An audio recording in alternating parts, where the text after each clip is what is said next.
Você é uma daquelas pessoas que encara a negociação como uma batalha? Se sim, esse vídeo é para você. Nós vamos falar hoje sobre o conceito de negociações não como uma batalha, mas como um exercício de colaboração. Eu sou o Edu Lins, um dos fundadores da Empower Business School, assim como meus sócios Calex e Marcela. Nós temos na Empower a mentoria Rumo ao Bilhão e a mini aula de hoje aqui no YouTube é uma pílula do conteúdo que nós cobrimos na íntegra lá na nossa mentoria, né? Para quem quiser saber mais sobre a mentoria Rumo ao Bilhão, escaneia esse QR Code aqui, entra no nosso grupo do WhatsApp, onde a gente sempre está atualizando os nossos clientes de ofertas, conteúdos exclusivos e promoções sobre a nossa empresa, a nossa escola. Vamos lá, vamos começar falando, né, do estereótipo que normalmente muitas pessoas têm sobre uma negociação, né? Eu estou com algumas imagens aqui, uma de uma guerra, os soldados indo para uma guerra, e o outro um cabo de guerra, né? Então, esse clima de batalha, esse clima de guerra gera um cenário negativo, né? Onde os negociadores acabam avaliando, prestando muita atenção no comportamento da outra parte, né? Seta um tom agressivo para a interação, acaba gerando, né, conflitos, né, onde ganhar a negociação, né, vencer o oponente acaba sendo a coisa mais importante, ao invés de olhar para a qualidade do resultado da negociação, a qualidade do deal, a qualidade do negócio que você está fechando, né? E dependendo da sua postura, você também atrai uma postura similar do outro lado. Então, se você tem uma postura muito agressiva de quem está negociando, como se estivesse numa batalha, a outra parte também deve fazer a mesma coisa, o que acaba comprometendo o resultado final da negociação, né? E eu queria propor para você um novo mindset, uma nova forma de pensar, né? Para você extrair muito mais da negociação do que você está pensando quando você vai com um pensamento de uma batalha, tá? Então, para mim, negociação é um processo onde duas ou mais pessoas, né, decidem, né, o que cada um está disposto a ceder para outra parte e a pedir em troca, né, num processo interativo de mútua influência e persuasão e tentativa de convencimento, né, onde você vai trocando propostas, né, a fim de concordar num resultado final, num rumo comum a ser seguido. Então, isso é que é a definição de negociação. E, para uma negociação ser boa, é fundamental ter confiança. Você está vendo o menininho pulando aí no colo desse adulto, parece até o pai da criança, ou o tio da criança, o avô. Você vê a confiança, né, de quem está pulando para que a outra pessoa vai segurar você para você não cair no chão. Então, a confiança é a vontade de ser vulnerável, né, quem está confiando, às ações da outra parte, com base na expectativa de que o outro vai agir se importando com quem está confiando, né, com quem confia. Então, confiança é algo absolutamente fundamental nesse novo conceito de negociação, que não é uma batalha, né? Saber ouvir é absolutamente fundamental durante todo o processo, então identificar suas emoções, tomar cuidado com as frases que você usa, você tentar se colocar nos sapatos do outro, se espelhar no outro, fazer perguntas, né, abertas e prestar atenção em ouvir muito mais do que falar somente na hora certa, tentar sempre ter um tom calmo. O último slide daqui dessa aula, vocês vão ver a importância de se manter calmo durante todo o processo, mesmo que seja um processo estressante, e muitas vezes falar dos seus desafios, dos seus problemas, né? E não ficar falando sobre a outra parte e a outra técnica que cria uma empatia grande durante o processo de negociação. Voltando na questão de criar uma autoconfiança, né? É importante você ceder, né? E também ouvir os pedidos com atenção, né? E ajudar sempre que for possível, né? Se você é a parte mais forte da negociação, o que não é incomum acontecer, é importante você começar dando algumas informações, né, e cedendo alguns itens para que você consiga criar uma relação de confiança e, obviamente, você pode pedir, né, reciprocidade cada vez que você avança nisso.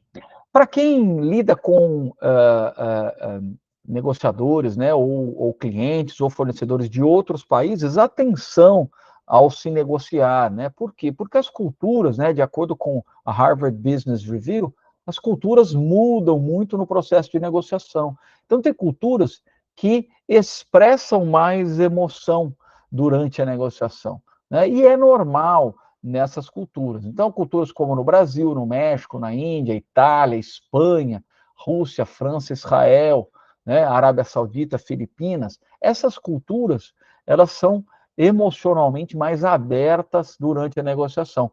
Já outras culturas, como a cultura sueca, né, a dinamarquesa, os países nórdicos, né, Dinamarca aqui, Alemanha, o Reino Unido também está mais para não expressar as emoções durante a negociação. Então, entender, né, na hora de criar a empatia, entender o outro lado, existem esses comportamentos diferentes. E a mesma coisa com culturas que são mais confrontacionais, que gostam mais do confronto da negociação, e outras que são mais reservadas, não gostam do conflito durante a negociação. Então você vê que, por exemplo, os japoneses estão mais para o lado de não ter uma negociação conflituosa.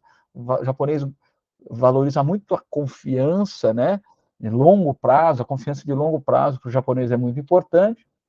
E enquanto países como Alemanha, Holanda, né, próprio Israel, França, gostam muito do confronto, né, da negociação, e não é ofensivo você confrontar nestas culturas. Então, entenda o interlocutor para ajudar no seu processo de negociação.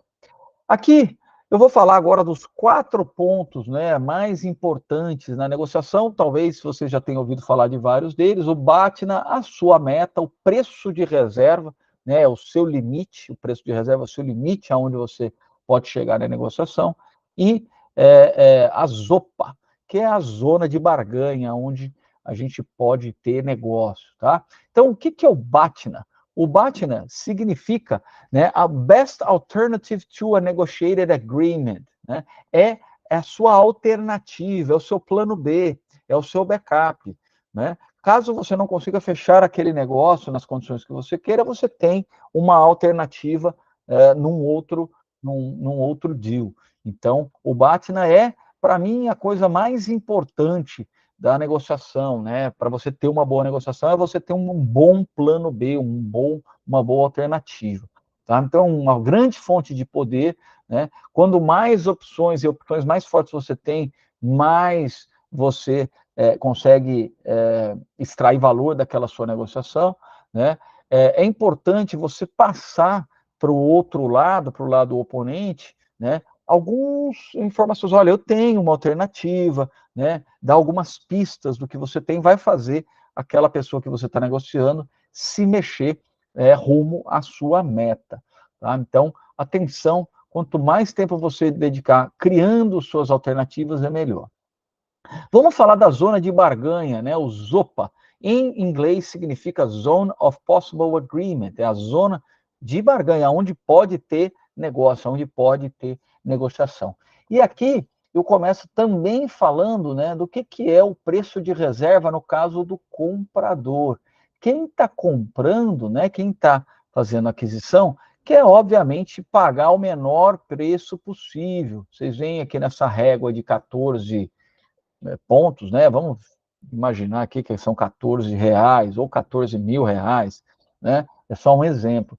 A aspiração de quem está comprando é pagar o mais barato possível, né? Então, a aspiração desse comprador aqui é pagar menos do que R$ 2 aqui neste produto. E ele tem o preço de reserva dele, é o máximo que ele vai conseguir chegar para fazer o negócio acontecer, né? Então, o preço de reserva no comprador é o preço mais alto que ele estaria disposto a pagar. É muito importante, quando você for para uma negociação e você for o comprador, você saber qual é o máximo que você está disposto a pagar, né? E, obviamente, nunca passar disso durante a negociação. Tudo que estiver no meio aqui é um negócio viável, né? Tanto quanto que você quer pagar, a sua aspiração até o seu limite, é um range aqui, é um conjunto de números aqui que você está disposto a pagar. Do lado do vendedor, quem quer vender tem a aspiração de vender pelo maior preço possível. Então, nesse caso aqui, o vendedor quer vender por acima de 14 reais, aqui, 14 mil reais, enfim. Essa é a aspiração do vendedor, vender o máximo possível, né, o maior valor possível. E o vendedor tem o limite mínimo que ele vai querer vender, o preço de reserva do vendedor. Nesse caso aqui é quase 4 reais aqui, né? Então, quando a gente avança e mistura as duas réguas, né? Eu tenho aqui o preço de reserva do comprador, né? O preço mais alto que o comprador quer pagar e o preço mínimo que o vendedor quer vender. Tudo que está entre esses dois números aqui vira uma zona de negociação, a zona de barganha, onde qualquer valor que chegar em um acordo é possível ser o negócio. E, obviamente, fora das zonas, né, do preço de reserva, estão as aspirações lá, né? Todo mundo quer comprar o mais barato possível, mas esse sonho do comprador, no caso aqui, né, menos de 2, não vai acontecer porque o preço de reserva do vendedor acaba sendo um pouco mais do que 4 aqui, né? Então, aí começa-se a negociação nesta zona aqui, nessa zona intermediária. E existe uma tendência muito grande de você tentar achar o meio termo, tanto para um lado quanto o outro. É o preconceito, né, o bias, né, sobre o ponto do meio. E quando você faz isso, você pode estar deixando dinheiro na mesa, você pode não estar fazendo uma negociação ótima para você. Certamente vai sair negócio, porque é bom para as duas partes, mas você pode tentar usar técnicas e argumentações para sair do meio e puxar um pouco mais para o seu lado. Tá? Vamos seguir em frente aqui. Para quem gosta, né, de fazer a primeira oferta, existe o termo ancorar, que é quem faz a primeira oferta e seta o início do tom da negociação, né? Normalmente, quem ancora de uma maneira agressiva acaba tendo resultados interessantes. Só que tome cuidado. Muitas vezes, se a sua oferta inicial é muito alta, muito agressiva, você pode gerar uma má impressão no interlocutor e isso pode atrapalhar a realização do negócio, tá? Então, tenha certeza, né, que quando você faz essa primeira oferta agressiva, né, a sua ancoragem, né, você não está revelando nenhuma informação que poderia ficar sigilosa para você usar mais para frente durante a interação, durante a negociação, né? Tenha certeza que não vai ofender com a sua agressividade a outra parte. Pode ser que, se você for muito agressivo, a outra parte saia da mesa de negociação e você não tenha o deal realizado, né? E, obviamente, para negociações bilaterais, onde cada um, né, um vendedor vende para um comprador, isso funciona. Quando você está fazendo um leilão, aí toda a estratégia é diferente, não vamos cobrir isso agora, a estratégia muda no leilão. Tá? E aqui um último recado, né, uma última dica, um último conselho, né? Os negociadores diminuem concessões, né, ao longo do tempo para interlocutores que ficam estressados, bravos, nervosos e agressivos. Então, quanto mais calmo você se manter durante o processo de negociação, mesmo que ele seja longo, né, mais você vai conseguir extrair vantagens para você. E as pessoas que mostram mais raiva, né? Tá aqui o anger, né? Você vê que elas, conforme vai passando os rounds de negociação, elas vão conseguindo demandar menos do interlocutor. Né? Então, as pessoas que vão demonstrando raiva, elas vão perdendo a capacidade de extrair valor do deal. Então, mantenha, né, as suas emoções estáveis durante a negociação.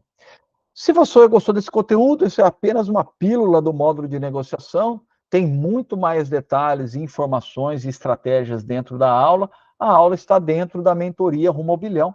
Aqui está o QR Code para você acessar a nossa página, né? Se você quiser saber mais, entre em contato conosco lá, e eu peço para você também seguir a gente aqui, né, assinar o nosso canal aqui no YouTube, onde vocês vão ter mais acesso a aulas gratuitas e mais informações sobre os nossos conteúdos, tá bom? Muito obrigado, até a próxima aula.